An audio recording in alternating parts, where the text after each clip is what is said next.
बिहार और मिथिलांचल की हर खबर देखने के लिए यूट्यूब चैनल सर्च करें, सब्सक्राइब करें और बेल आइकन दबाएं।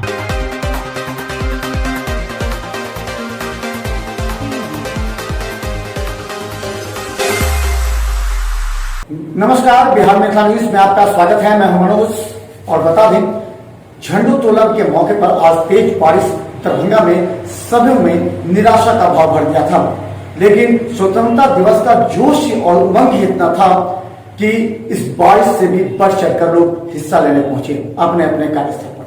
तो अब हम आपको दिखा रहे हैं दरभंगा के आयुक्त कार्यालय से लेकर समाहरणालय, आईजी कार्यालय, एसएसपी कार्यालय, डीडीसी कार्यालय एवं तमाम दरभंगा के लहरियासराय मुख्यालय के संबंधित सभी कार्यालयों में किस तरह इस तेज बारिश के बाद झंडोत्तोलन हुआ।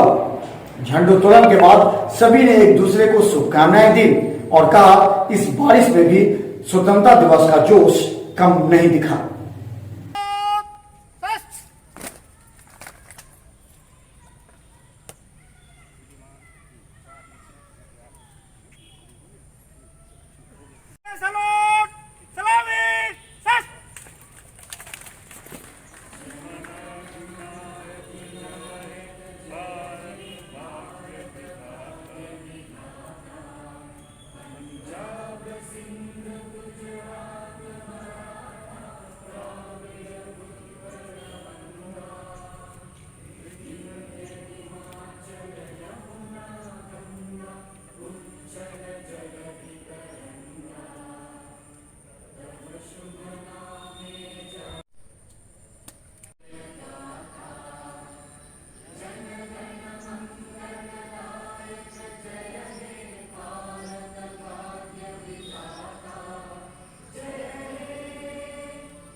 एक प्लाटून कमांडर निरीक्षण के लिए तैयार है। ठीक है, झंडोत्तोलन होगा, रास्ते से होगा।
75वें स्वतंत्रता दिवस के दिन पे दरभंगा जिला के सभी वासियों को मेरी तरफ से हार्दिक शुभकामनाएं। आज का दिन उनको याद करने का है जिनकी वजह से हमें ये सुनहरा दिन प्राप्त हुआ, एवं उनके बलिदानों को याद रखते हुए हम सभी लोग आगे देश के लिए बेहतर कार्य करें, देश को आगे ऊंचाइयों पर ले जाएं। यही मेरी सबसे कामना रहेगी। सबको शुभकामनाएं।